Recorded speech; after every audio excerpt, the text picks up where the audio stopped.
Let's begin with the bow.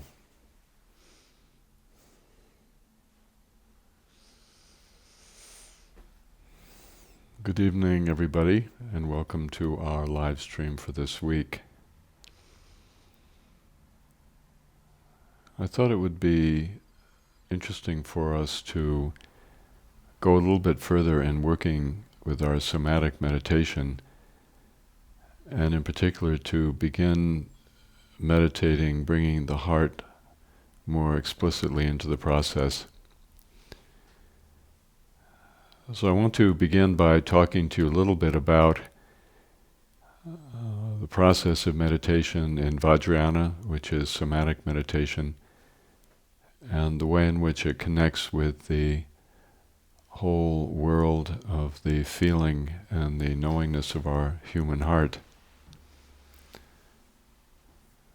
And after offering some comments about that, then we'll do some practice. So the keynote of somatic meditation is to recognize that the body is already awake. It's already in an awakened condition. And the process of meditation doesn't involve cultivating anything or developing anything that wasn't there before, or necessarily putting our mind in a particular place. It involves simply tuning into the wakefulness that is already present in our body. That is the fundamental nature of our body. So when we begin to work with the heart, we are dealing with the, as we've discussed in terms of a lot of teaching that I've given, the body itself is an arena of wisdom. And depending on the different parts of the body we attend to, we come into a field of wisdom or a field of knowing or a field of wakefulness that on the one hand, every part of our body has in common, which is that the ego is not in supremacy. The ego is not in control.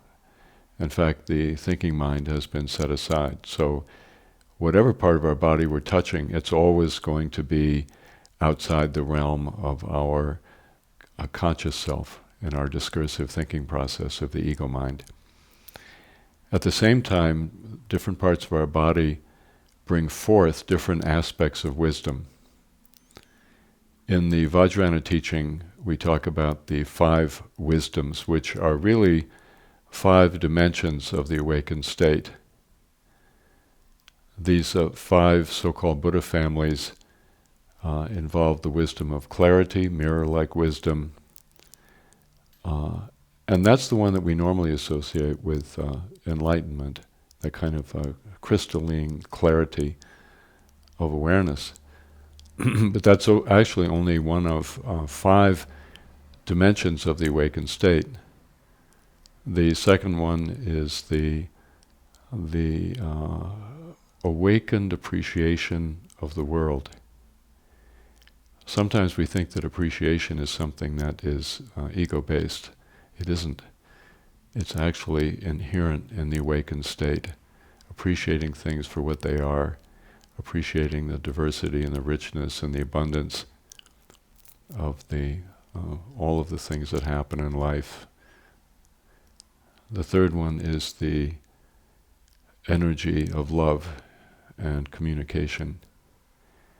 And as we've discussed in the Vajrayana, the awakened state is a state that is inherently loving. It loves what is. And then there is the known as the karma family, which is the wisdom of how things happen and how life grows and how things move forward, which again has nothing to do with ego inherently. And then the 5th one is the wisdom, the aspect of the awakened state that recognizes that fundamentally there are no boundaries anywhere. and that awareness itself is infinite. All of these are dimensions of the very same thing, which is the awakened state of the body. And when we tap into different parts of the body, we are tapping into one or another of those wisdoms, and they are traditionally located in what are known as the chakras. So the body is a field of tremendous awakening, tremendous wisdom, and if we look at the full possibilities of human life and human experience, the body contains all of them in a way that has nothing to do with the ego whatsoever. And that's what makes the Vajrayana different from many other Buddhist traditions that tend to view the realm of actual human experience as the realm of samsara, particularly when there's a lot of content and a lot of chaos, a lot of agitation, a lot of things happening. But the Vajrayana doesn't see it that way. So the human heart is the place in our body where we are able to, in the most refined and most subtle way, appreciate the interconnectedness that we have as humans with everything that is. Jill Bolte Taylor, in her book My Stroke of Insight, talks about the fact that when her left brain thinking mind was knocked out by a massive stroke, she came into an experience of her body that was unique, very, very different from the normal one, in which she realized that her body had no boundaries, and that in fact her body was infinite and included the entire universe. So that's the situation of the body when we come into its pristine awareness. The human heart is the place in our body where we are able to feel the full richness of our connectivity, our relationality with other people, with situations, and with the larger world. We often talk about developing our heart, or educating our heart, or working on our heart so that our heart will wake up. And the important point in Vajrayana is that our heart is like our body. Our heart is already awake. The love that we seek to develop in our hearts is actually already there. When we tap into the primordial energy and reality of our human heart, when we tune into it, we find that there is already there an infinite and utterly selfless love for everything that is. So in the practice of Vajrayana and in somatic meditation, when we work with our heart, what we're trying to do is really not create something that wasn't there before, not manufacture something, not develop something, but merely to remove the armor from around our heart, remove the coverings and the protections and the camouflages, so that we're able to experience our heart in its primordial, pristine reality. So let's do some practice around this, and let's see where it goes. So please take your preferred meditation posture.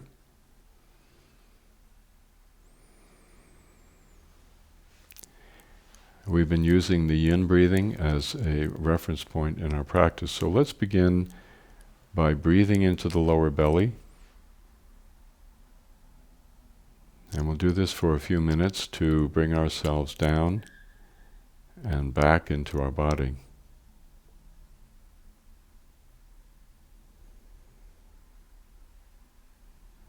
So picking a point roughly midway between the perineum and the navel, and more toward the back of the body.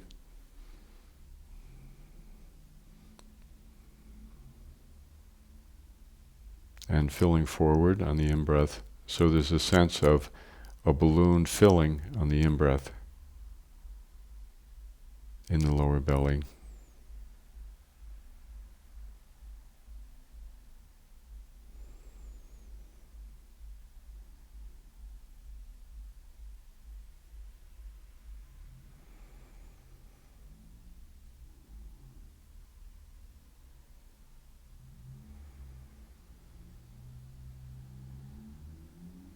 Filling on the in-breath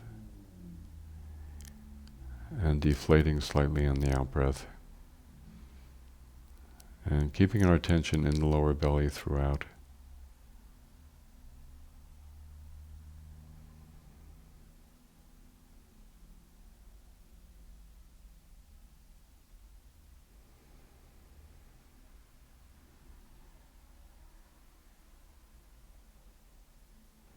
On the in-breath, see if you can feel a cool sensation at the point where you're breathing in the lower belly.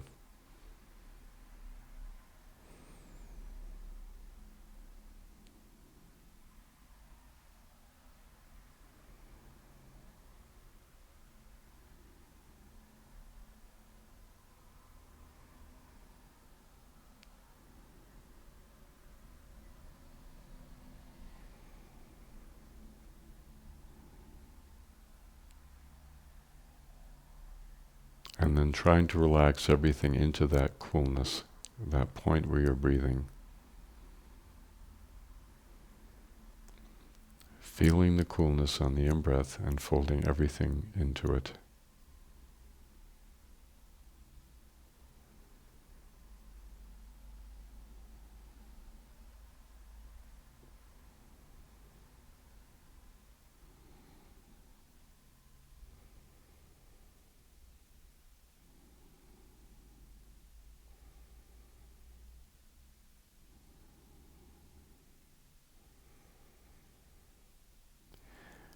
And letting our breath slow down.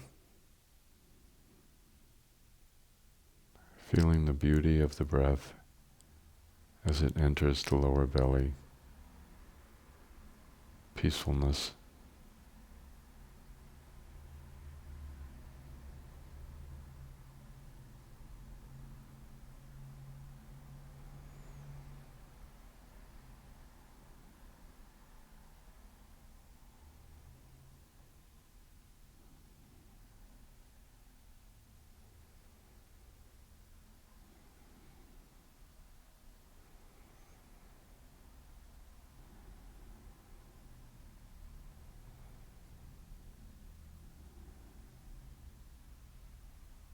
And more trying to enter into the lower belly with our awareness as we breathe in. So there's a sense of folding ourselves into the lower belly on the in-breath.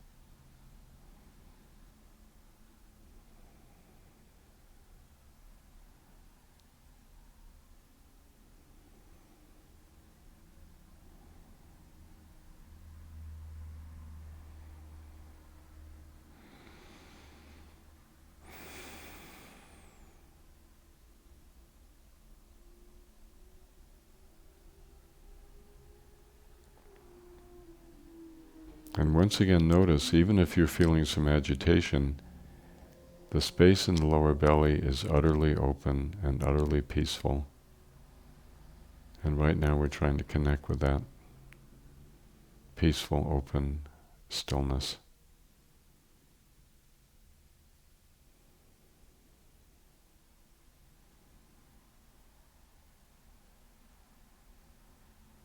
Open yourself to it, open your chaos to it.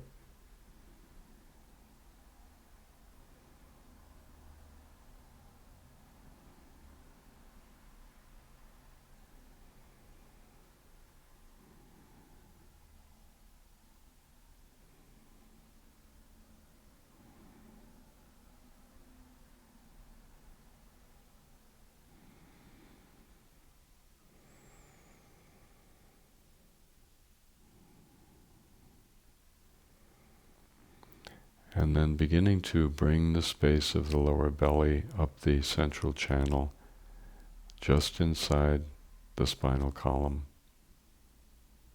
a corridor of space, and let it grow out of the space in the lower belly, breath by breath. Let it mount up. So it's anchored in the lower belly, but it's extending up the inside of the body, just in front of the spine.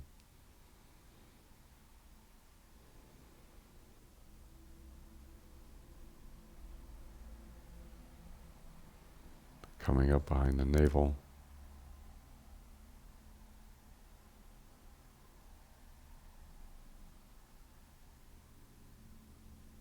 You're breathing into the lower belly, and the space of the lower belly on each in-breath is coming up higher and higher.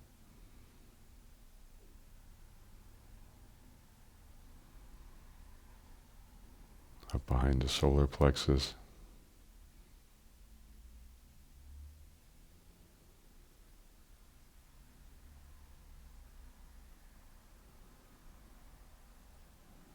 Up behind the heart.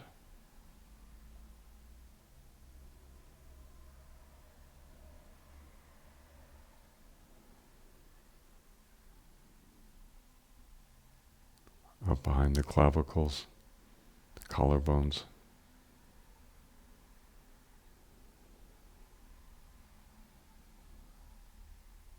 Up behind the throat.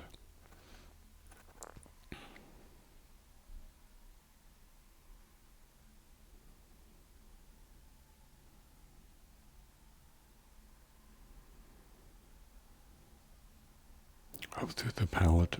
See if you can feel the coolness in the palate.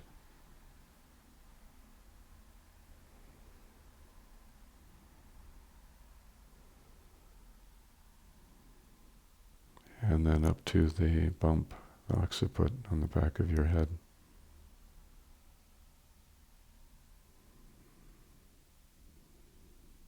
On each in-breath, the space of the central channel is open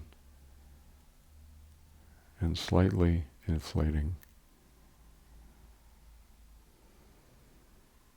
And then relaxing on the out-breath.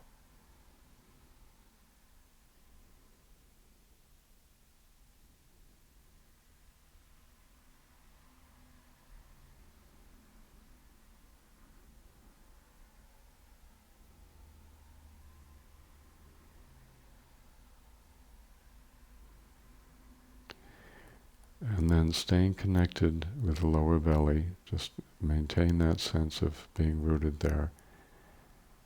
Begin to breathe into the heart, right in the center of the chest, or breathing in very lightly.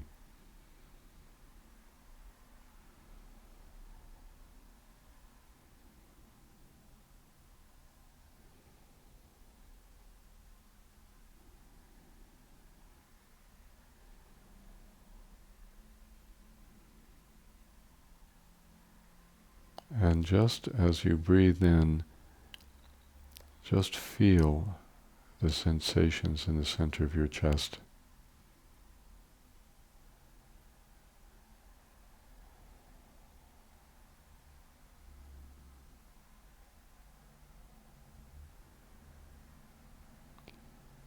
Does your heart feel a little bit hard?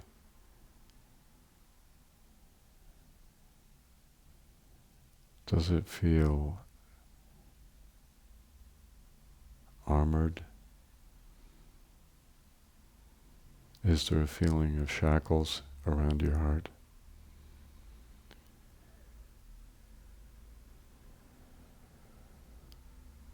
Does it feel shaky and fluttery and afraid? Just breathing in, hold the feelings and sensations of your heart in the arms of your awareness.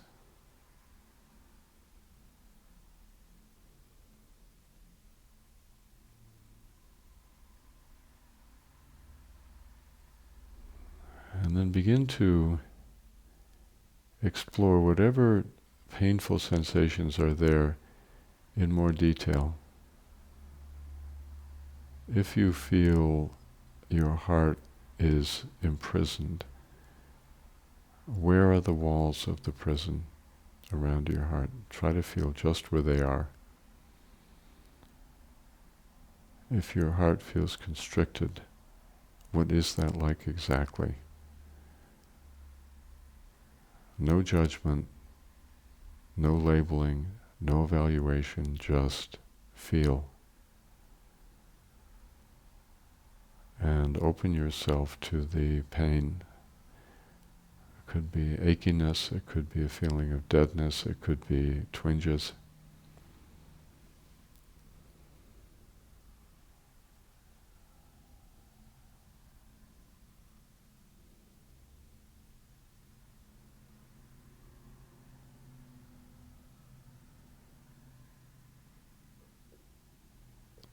And breathing into all of those twinges and pangs and aches and tensions, restrictions.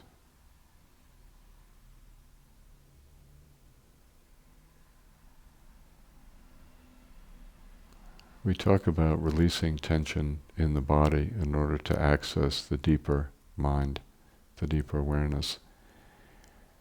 All of these feelings of discomfort in the heart are tension that we have overlaid. And so now we're breathing into them to become aware of them.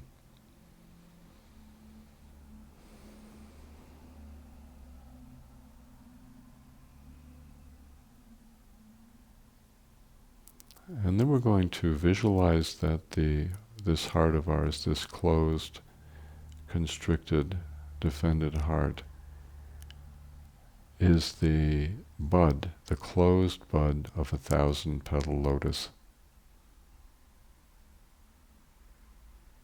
And on each in-breath we're going to open one petal of that lotus and release one scale, one chain, one piece of armoring.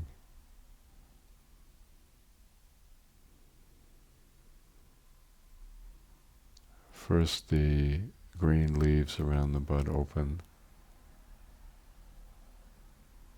and we sense the most beautiful, delicate, pinkish white petals underneath, which are still closed. And then on each in-breath, opening another petal.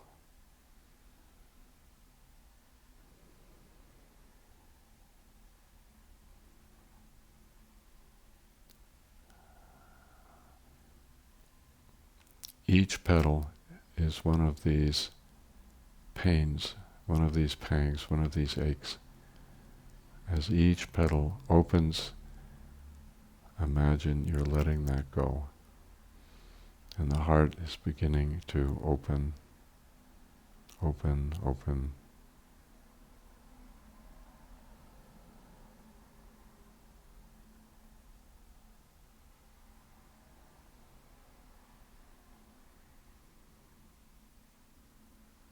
Open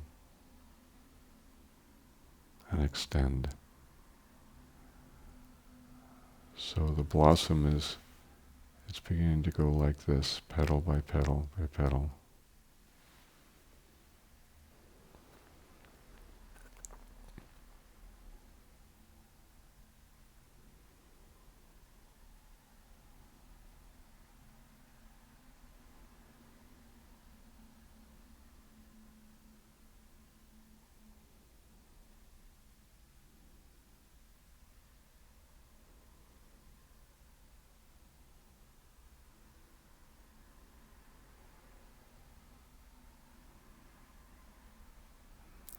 And then coming into the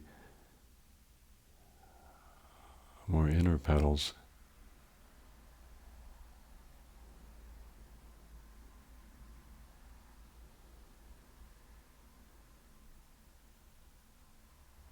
and feeling the the delicate texture of the lotus petals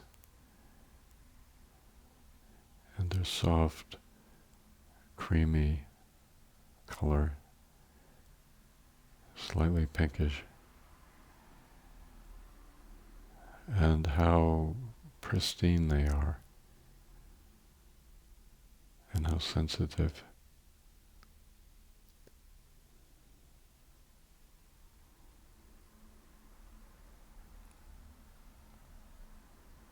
So the slightest breeze ruffles them, opening the enormous sensitivity of our heart.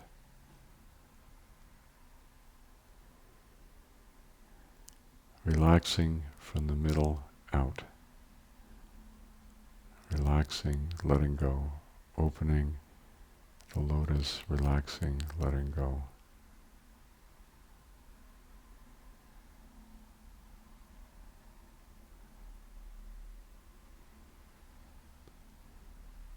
And as the lotus opens, we can feel the lifeblood, so to speak, of the blossom. We can feel the tingling life that flows up through each petal and the vibrancy of the blossom as it opens more and more.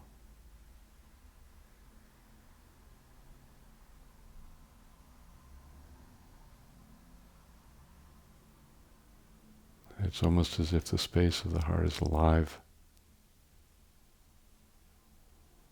It's tingling. It's shimmering with a warm and slightly blissful feeling.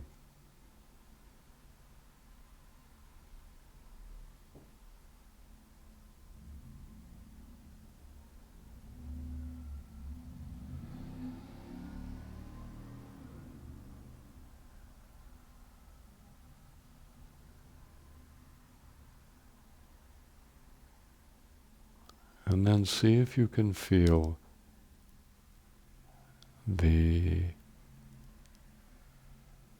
incipient love in that energy in our heart.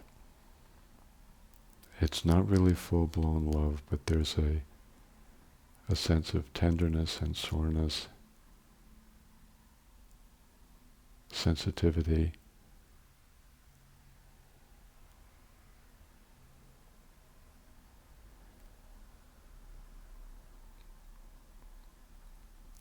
and a kind of caring, but not caring about anything, just self-existent care toward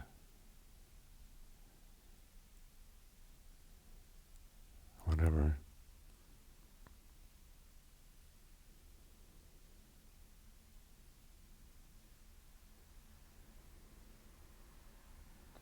If any obstacles come up, just let them go. If any of those pangs or feelings of imprisonment come up, open the lotus a little bit further.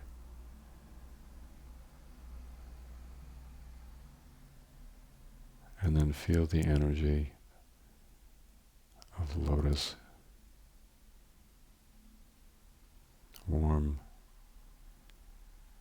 painfully caring, that could love. It hasn't quite come to birth yet, but you can feel the love bubbling just under the surface.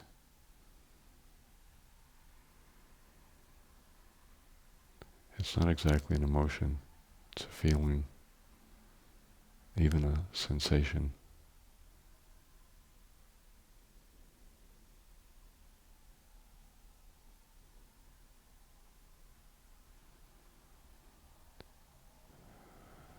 So this is the basis of cultivating love, loving kindness, compassion, sympathy, empathy in the somatic lineage.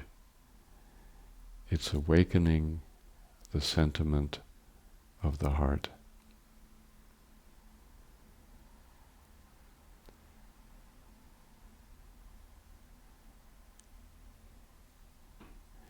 In the traditions of the Buddhist somatic lineage,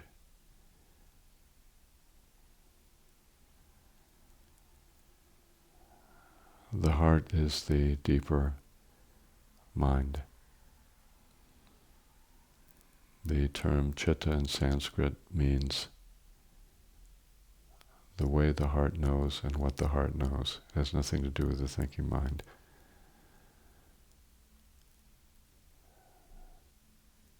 The heart loves and the heart sees. And what the heart sees is how things are from their own side. The heart sees, the heart knows, the heart experiences the other in a way we could say is completely objective, without bias and without limitation.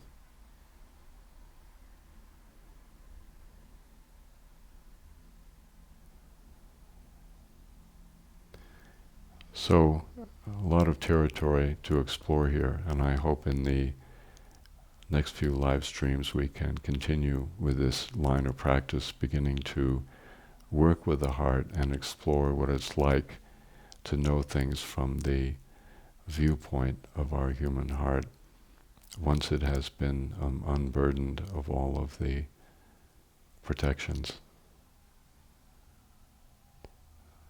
So, Elizabeth, would you come and join me, and shall we look into the questions?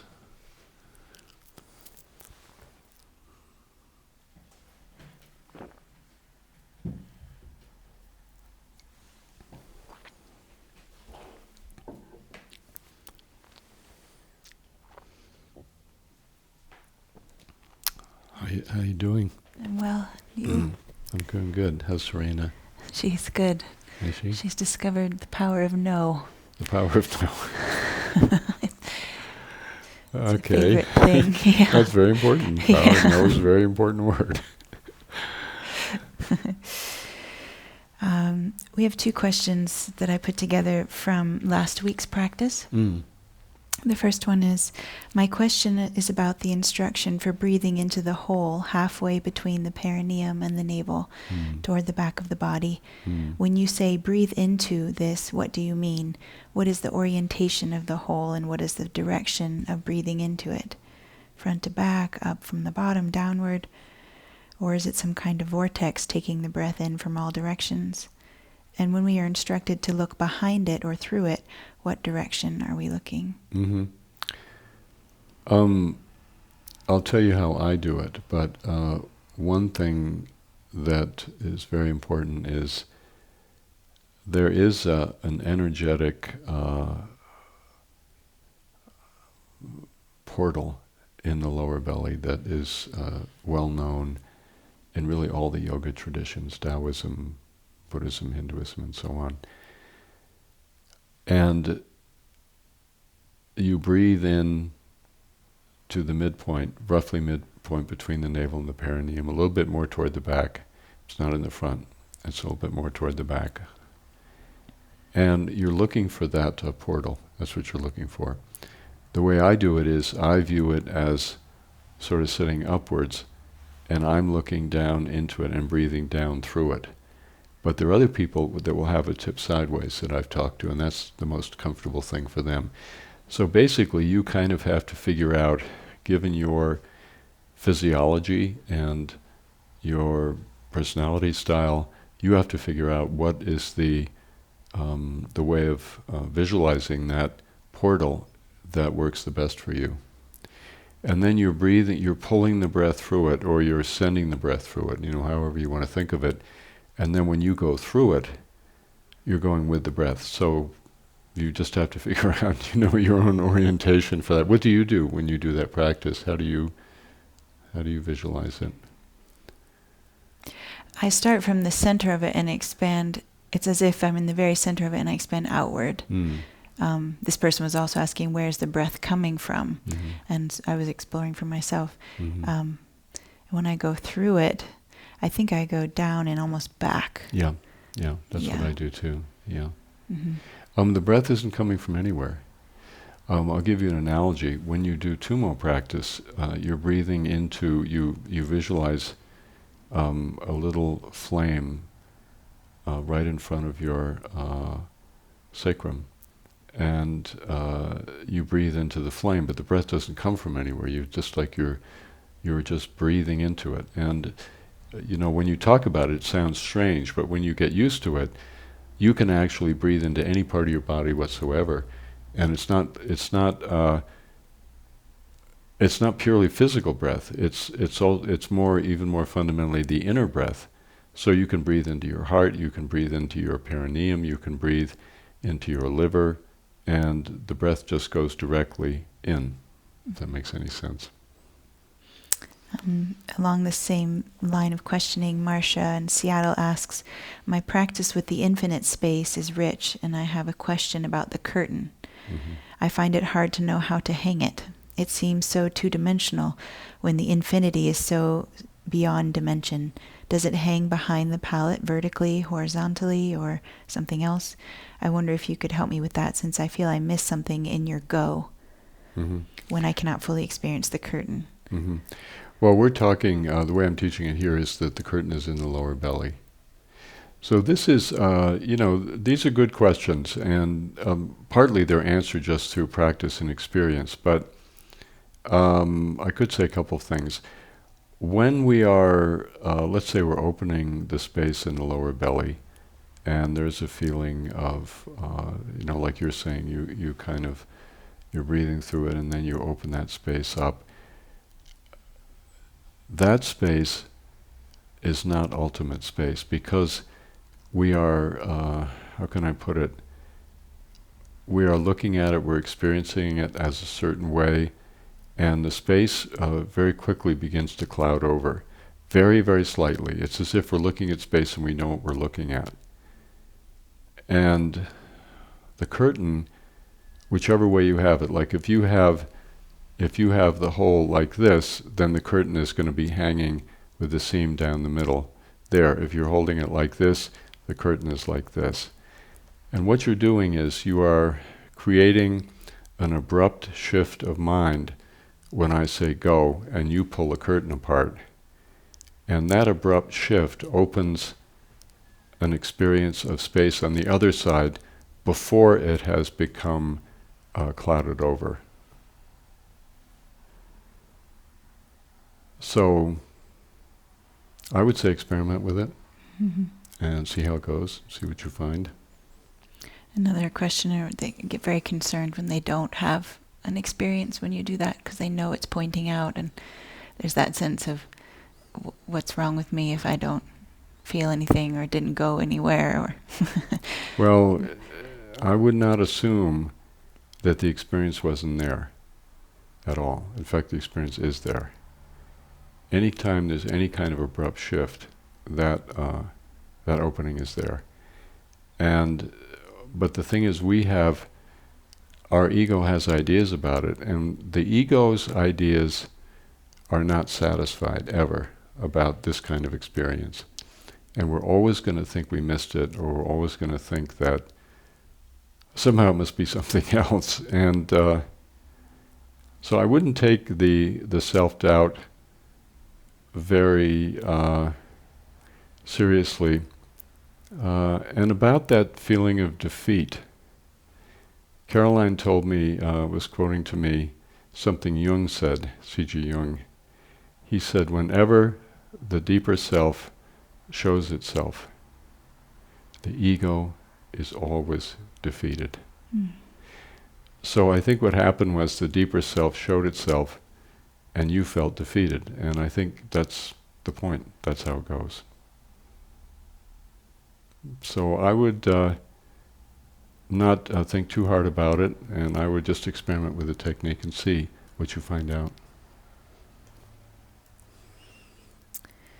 Julie in Irvington, New York asks, I've been working with your practices for some years now, and over time I've learned to do less and just let things be. Occasionally I find myself in formless meditation in a very open space. I get excited and try to hang on, which usually ends the experience. There's nothing to hang on to or focus on out there. Do you have any suggestions of what to do or not to do when I become aware of these moments? Well, I think it's just abruptly let go. Is Julie a Vajrayana practitioner? I don't know. Mm-hmm. Do you know? Yeah, it's almost like what I just said. You can say to yourself, 1, 2, 3, go. And you're paying attention, even if you say it, it works. You're paying attention to that nanosecond right after you say go. And in that space, there's no hanging on. So what you're trying to do here is return to the space that is already there. This is a very good example of when we have profound experiences immediately, as Julie says, you want to hang on to them. And that's what I mean by the space becoming clouded. But at that point you can part the curtain, you can say go, you can clap your hands. And what you're doing when you do that is you're paying attention to that nanosecond right after the curtain is parted or the sound is made. And in that space there is no hanging on. It's open and free. It's a fresh start. Kavani asks, after almost 4 years of practicing, I'm beginning to experience the emptiness of my heart and the subsequent warmth that arises as I sit with that. This has mainly been brought about through the bodhicitta practices. And for that I'm very grateful. Yet in my daily life off the cushion, I am bombarded more than usual with mental chatter. Could you talk about how to extend the practice further when we move off the cushion and into daily life? Well, as we say, there's an unfolding nature of the journey. And, first we begin to realize that there's a space in ourselves, in our meditation practice, that is really empty and open and free. And then maybe, as Kavani does, we begin working with the heart, and we begin to realize how sensitive we are. And what happens is that we are, our previously existing persona it's beginning to fragment.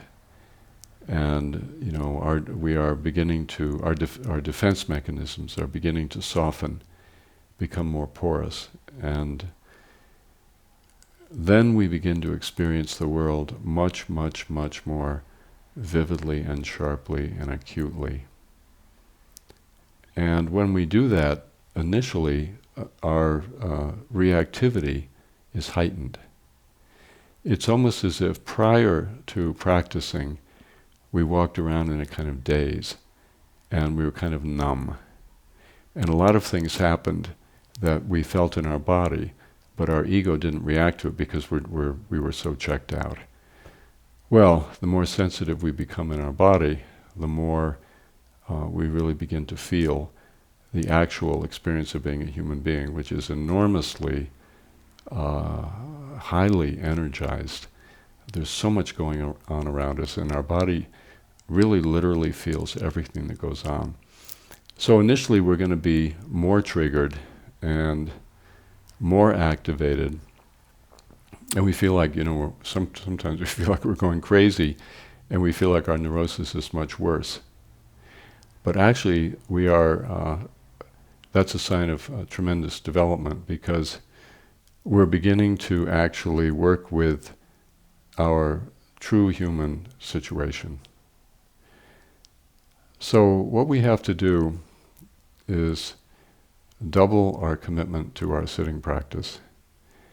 And in a way we have to put the whole speed and the whole the rush of our life into slow motion. The more you sit, the more you rest in the empty space of mind, the empty open awareness of the body, the more room there is for you to see something comes up, it breaches your little cocoon, some event happens, you feel it, it's painful. And these kind of things happen all day long, every moment of our life. It's painful. And over time you begin to realize, you see yourself reacting, and you begin to realize that you actually have space to let the reactivity flow through, but you don't have to act on it. You feel triggered, but you don't have to do anything about it. And that slow motion also is connected with our life. We do need to simplify our life. We need to realize that fundamentally our purpose in being alive is to experience our own human life. The more we slow down, the more we simplify our life, the more we practice, the more we actually begin to experience what our life actually is. And then we become very skillful in working with it. Sometimes people think that if they meditate enough, they're not going to feel any more pain. And that is, I'm not sure where that idea comes from, but it's the opposite. It's the more you meditate, the more you realize the situation of the human being. It's vulnerable, it's open, it's painful, and at the same time it is enormously connected and it's enormously loving. That's what it means to grow into our humanity. So, for Kavani, practice resting in the natural state, in pure awareness. Simplify life. When you become too discursive, just lie down and do yin breathing. Bring yourself back to your body. And then allow your life to happen in slow motion so you can begin to see what's going on in your relationship with your world. It's a long process, but it produces guaranteed results if you stick with it. Mike in Arizona, can you speak about how to approach transforming fear in the moment? I find that when I have anxiety or a panic attack, that it's self-perpetuating, as if the fear were feeding upon itself. That is, there's actually nothing to be afraid of, and yet fear exists as a fear of the freak-out, creating a snowball effect. How would you suggest one breaks this cycle in the moment when one feels helpless? Well, I think, in a way, all emotions can perpetuate themselves. For example, anger. Something happens, you become momentarily angry, but then you start thinking about it, and then you become more angry. And then you think about that, and you become even more angry. And you can be angry for years. And it's the same way with fear, and even with panic, which I've experienced myself. I think I mentioned to you in dark retreat, there have been times when I've been on the edge of panic and terror. And what I know is that if you think about it, you think about being afraid, or you think about having a panic attack, or you think about feeling terrified, the more you think about it, then the more, in a way, it activates those very emotions, and then you think about that, and it goes on and on.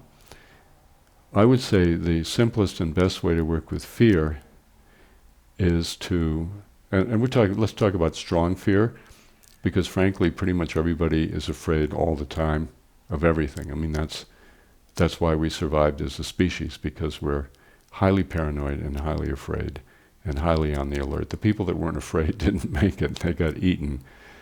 So, no problem with fear, but we're talking about very strong fear. I personally would suggest the minute you begin to feel a lot of fear, I would lie down, because I think that is the best position to work with fear or terror or panic, and begin to find where in your body you feel it.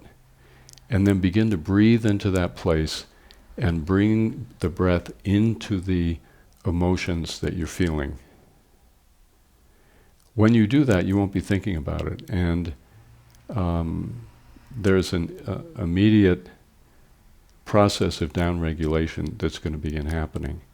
It's very effective. Some of my students who are psychiatrists use this with patients to help them come back when they start spinning out. So he could give that a try and see if that works. You already partially addressed this, but I feel that we should. I'll read this. This is from Heather. When I follow your meditation instruction, I feel relaxed and a general sense of well-being, but none of the experiences of vastness, emptiness, opening, descent. When I hear what other people experience, it sounds to me like they're confused and imagining things. I just can't relate, but I wish I could. Am I doing something wrong? Am I too skeptical? What should I do? I don't quite catch the problem. What's the problem? She gets relaxed, but she never has the experiences of the vastness and the space, the things you describe in the practice. Mm-hmm. And then when she hears other people's reports, she thinks they must be imagining things. Oh, yeah. And then she worries that she's too skeptical. I've heard people at the mic ask this question before.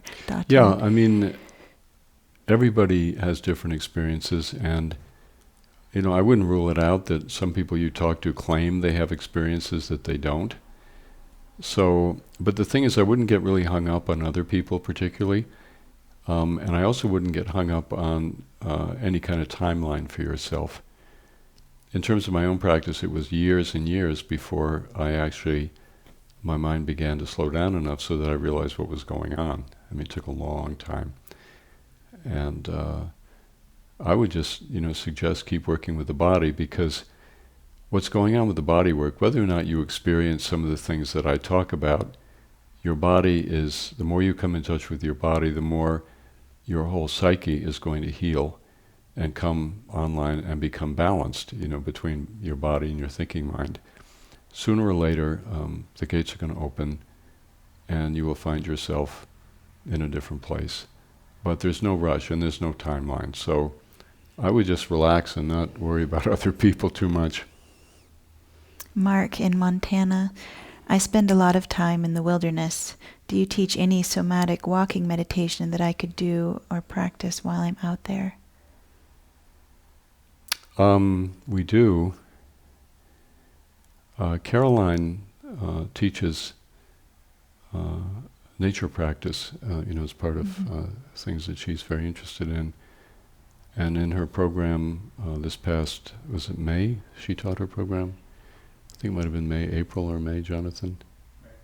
May. They were outdoors a lot of the time doing these practices in the wild in Crestone. And so the answer is yes.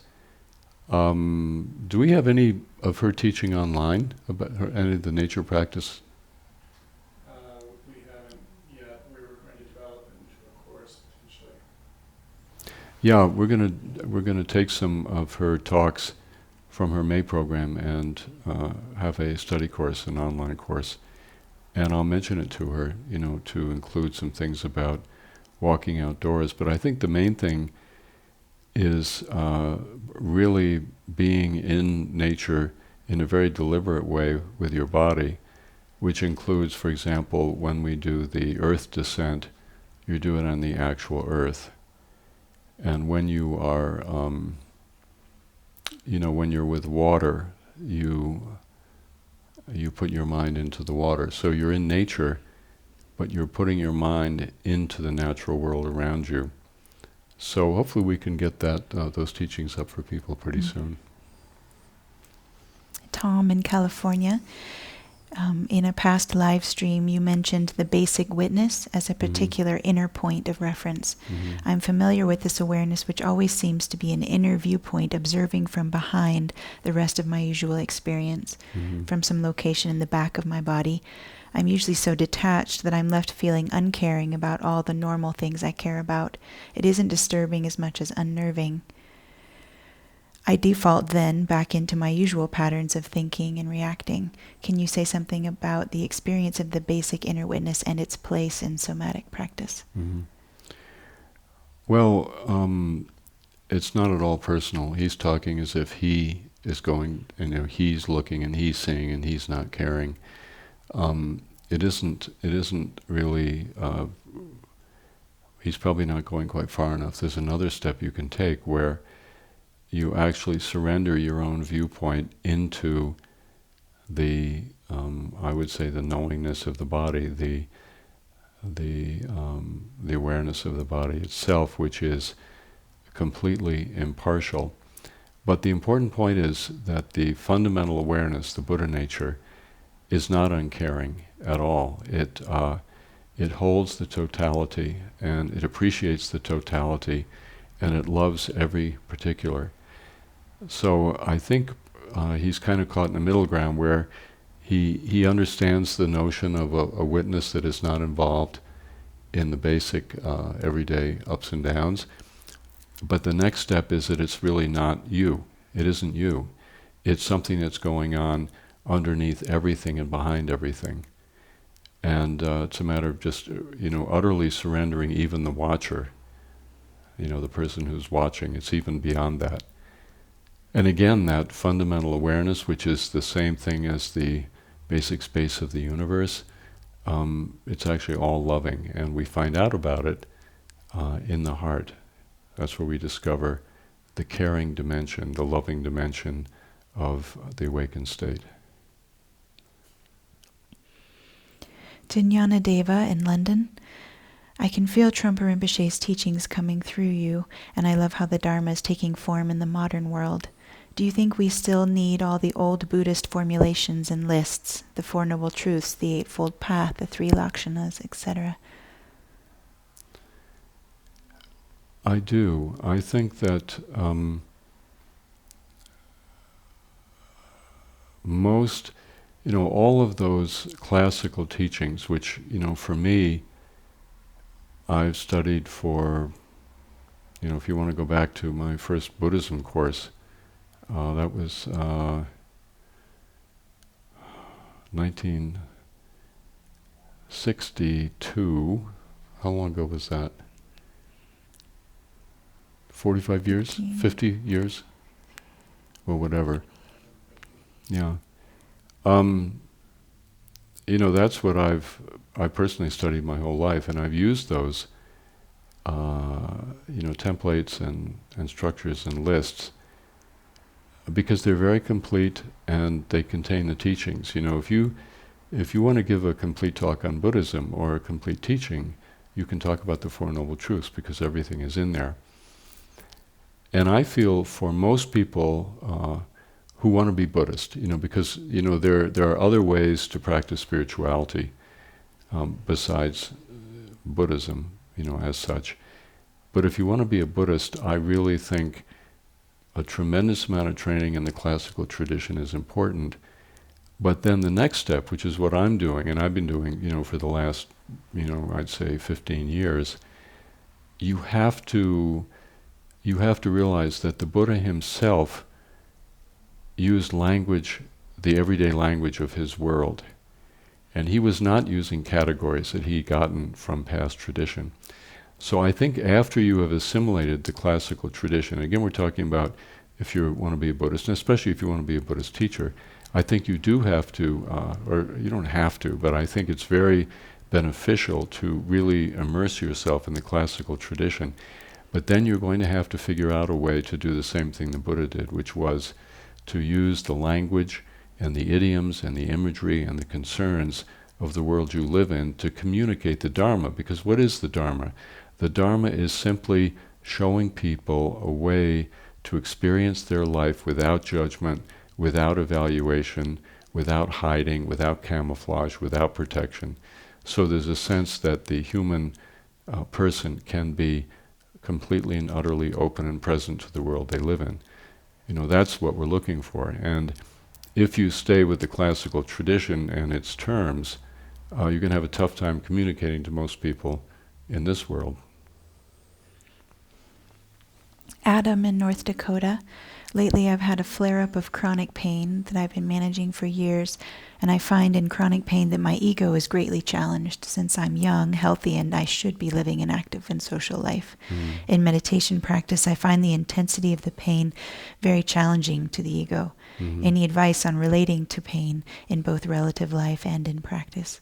Yeah, it'll be helpful to know what kind of pain it is. He doesn't indicate. No. Yeah.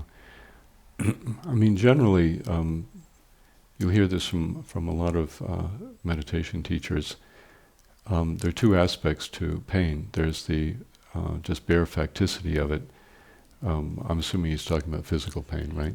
Chronic pain, flare-up. So physical pain. There's the actual physical experience of pain, and then there's the mental torment of losing control, and of the fear that comes up that we're going to have pain forever. I know this myself very, very well from several events in my life, including chronic back pain, where I was basically incapacitated probably for a year or two when it was at its worst. And I think that as a meditator, our task is to first of all to attend to the pain without thinking about it. And the way to do that is simply to put your mind in the pain itself. And it may sound counterintuitive that, of course, we want to run away from it and get rid of it. But the thing is, we can't. And the more we try to run away, actually, in a way, many studies have shown, the more suffering we experience. So the first step is actually to put our mind in the pain. Try to, as we do, with the lower belly, as we do with the body in general, is trying to enter our awareness into the pain and feel it from the inside. And then when you do that, a very interesting shamanic process can begin to unfold, which is that the pain itself is holding something central, actually, to your own life and to your own development. And if you can get inside it and begin a dialogue with it and not view it as an unwanted other, but rather as a very outspoken and vocal collaborator, then you can begin to learn from the pain, because that's really why it's there. From a spiritual standpoint, nothing ever happens in our body except that it's an invitation and an opportunity to go further ourselves. What I've found is that, until I did that with several different situations, nothing happened, and I was kind of stuck. I couldn't move. And when I finally gave in and was willing to be inside the pain and really listen to it and surrender to it, then things could begin to unfold. So step one is just kind of be there, be with it. And step two is try to enter into a relationship with the pain where you have some willingness to really let it in and try to hear what it's saying.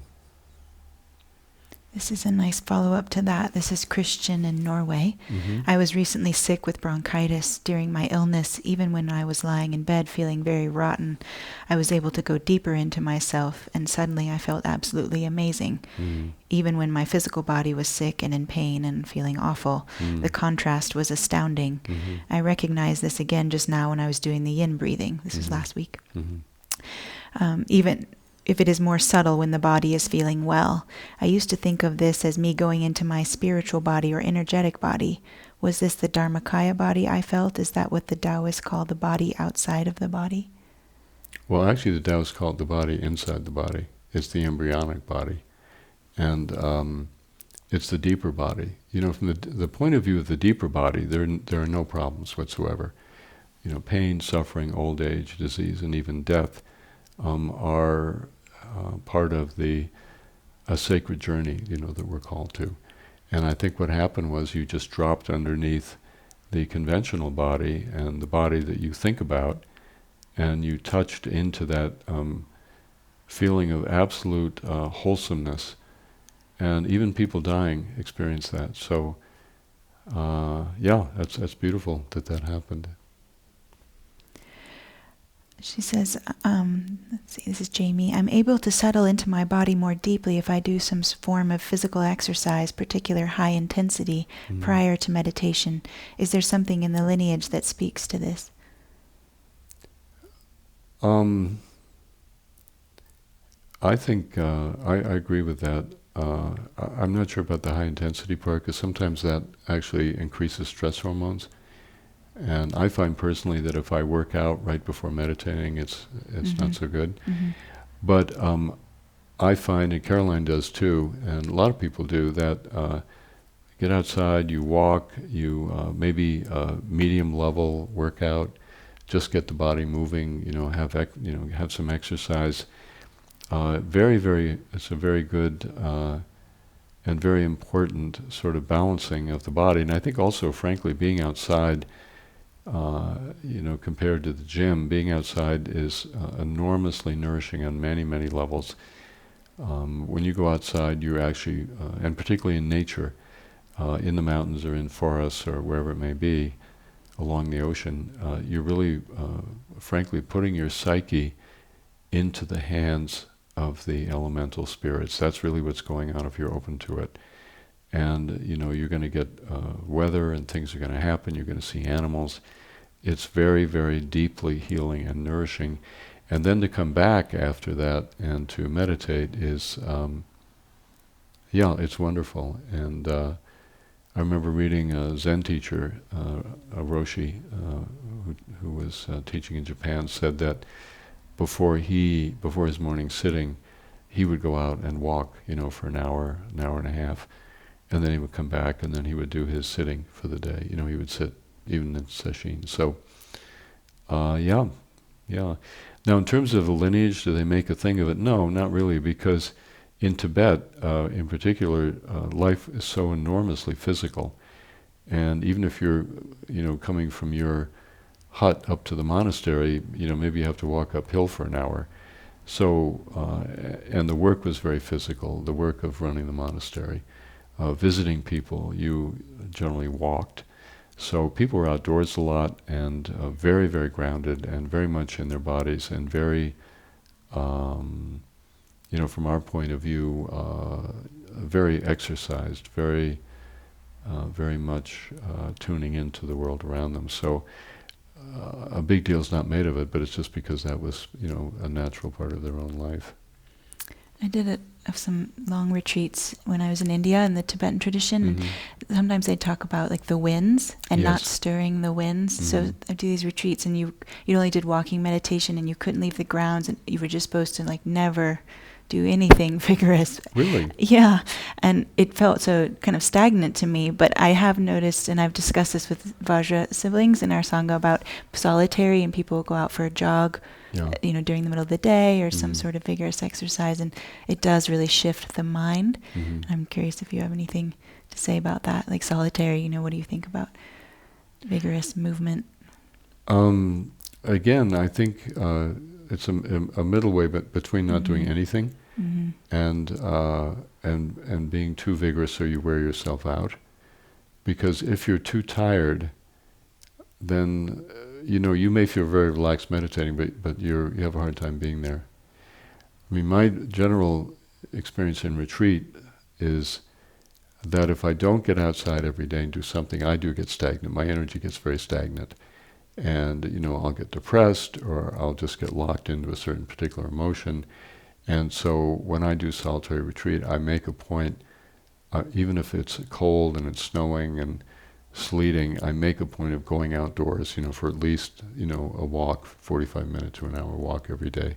And it really makes a difference. But again, if you do too much and you get too exhausted, and when I was younger, I did do that. I would, down in Crestone, I would, do, these huge hikes, then come back and try to meditate. I couldn't do it. I was too tired. So middle way, between Middle too way. much and too little. Okay. Yeah.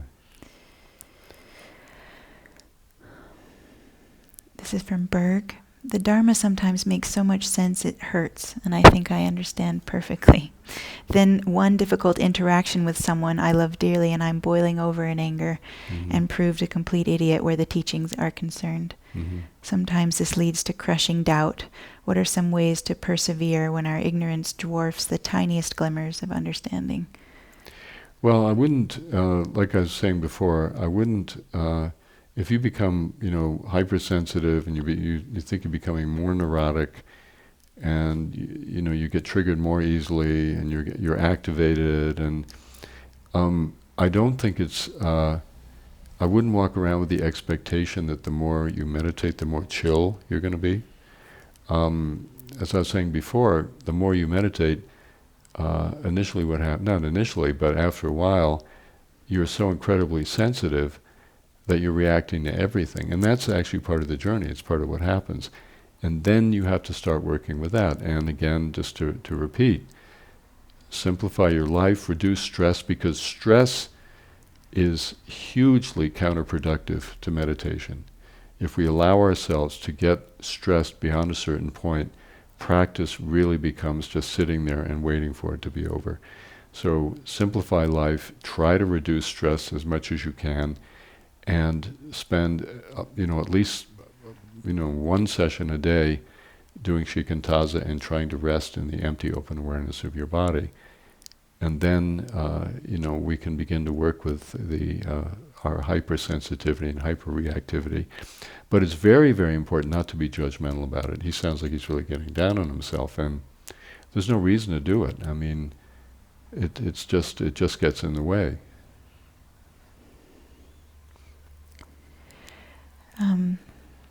See, I think this fits with, I wonder if she's doing 10 points practice. Mm-hmm. Rather than breathe my awareness into the body as if some of my awareness is outside of my body, to start with the idea that at least some part of my body, my awareness is already embodied, relaxed, and open. Sorry, I was trying to make it shorter. She said... it's so long, and I thought I made it concise, but... well, let me answer that question. Okay.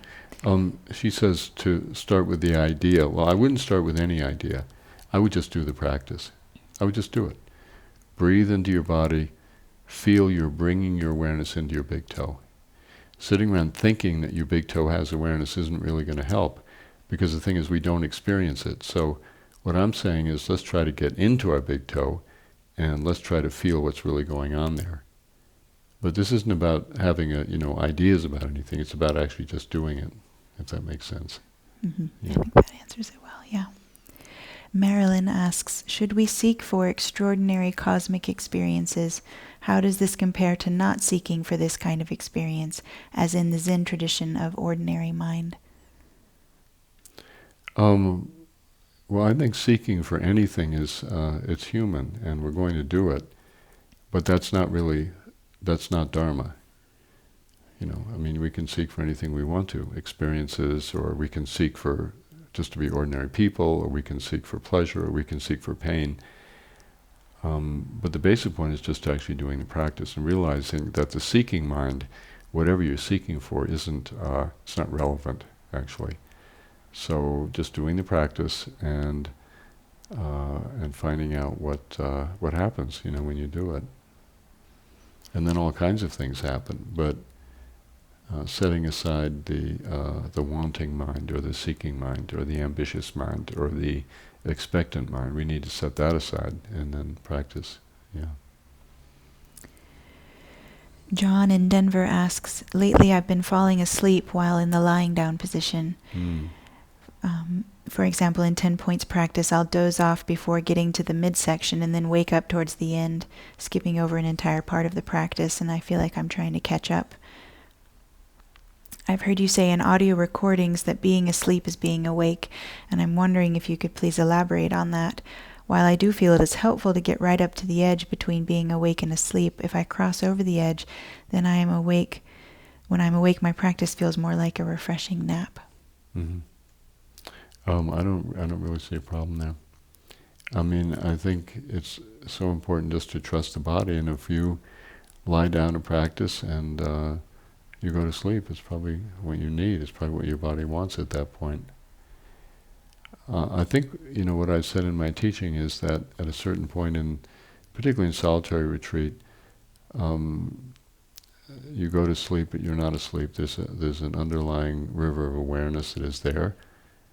And, you think, oh my God, I'm going to be so tired tomorrow. Why can't I just clock out? And you wake up and you're fine. So I think that's what I'm talking about. Yeah.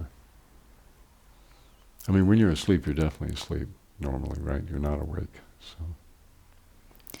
Vishna. And maybe this is the last one because we're up on quarter of. Yeah. Okay.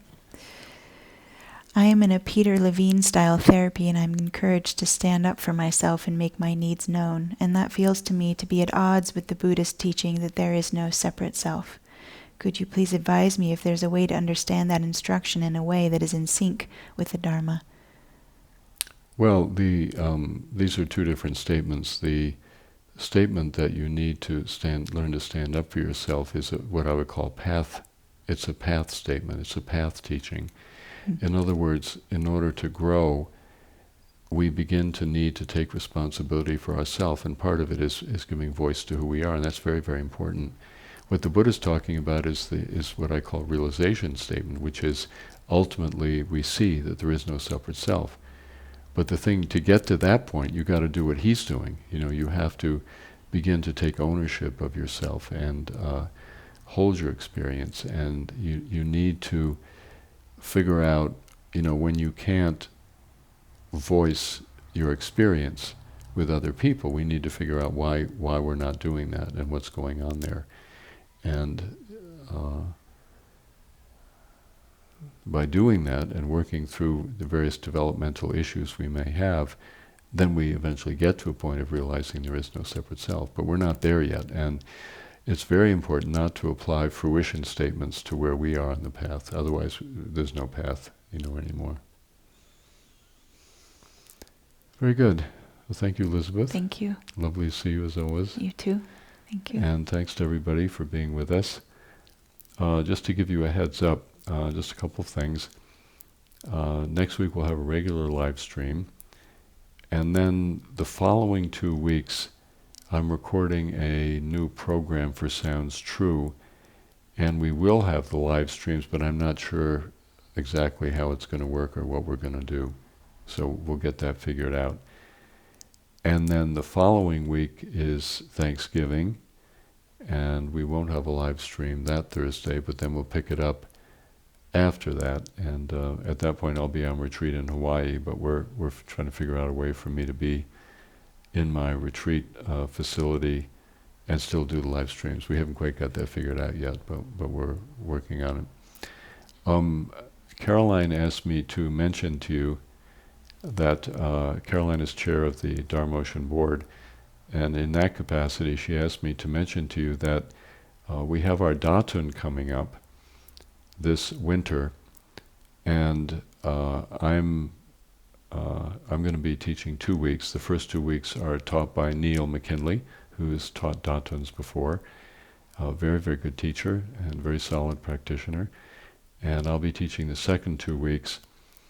The week 3 is full at this point, unless you register for the whole Datun. In other words, you can register for 1 week, 2 weeks, up to the whole Datun, but people won't be able to just register for weeks 3 and 4 unless they're registering for the entire Datun, and then you can. We have a few spaces for that. And if you can't do the Datun, we have an online Datun, which will be talks that are selected from the teaching that we'll be doing in Crestone.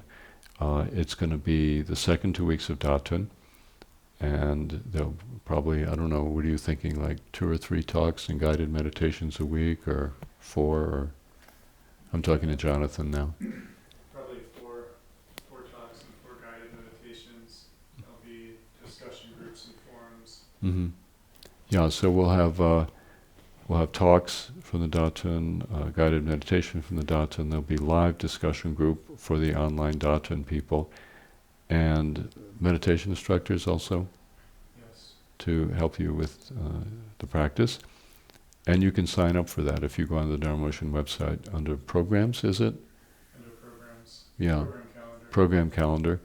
You can register for the online Datun. So, just want to let you know about that. Okay, everybody, well, thank you once again for being here, and look forward to seeing you next week.